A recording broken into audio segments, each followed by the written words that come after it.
ज्येष्ठ वकील उज्ज्वल निकम संतोष देशमुख हत्या प्रकरणी केस लढणार असल्याची माहिती आहे। सूत्रांकडून या सगळ्या संदर्भात माहिती मिळतेय। आज संध्याकाळी ते सागर निवासस्थानी मुख्यमंत्री देवेंद्र फडणवीसांची भेट घेणार असल्याची देखील आता माहिती मिळतेय। या घडीची सगळ्यात महत्त्वाची ही बातमी म्हणायला हवी, उज्ज्वल निकम यांनी हा सगळा खटला लढावा अशी मागणी केली जात होती। आता उज्ज्वल निकम हेच या सगळ्या प्रकरणी लढा लढतील असं आता म्हटलं जात आहे। अधिक माहिती घेऊया आपले प्रतिनिधी चेतन ननावरे यांच्याकडून। चेतन, जी चर्चा होती ती चर्चा कुठेतरी खरी ठरताना दिसतीये। निकम आज सागर बंगल्यावर पोहोचतायत बीड प्रकरणी।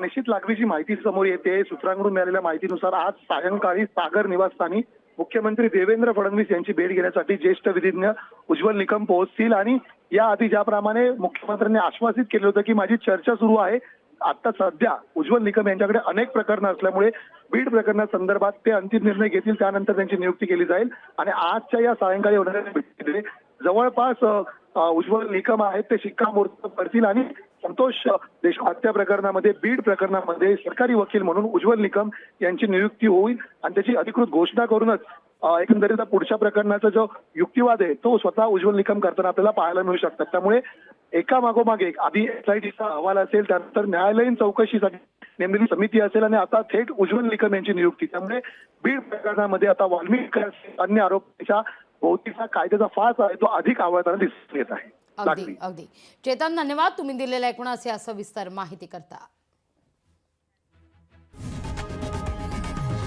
लोकशाही मराठी ऐका, पहा, जागरूक रहा।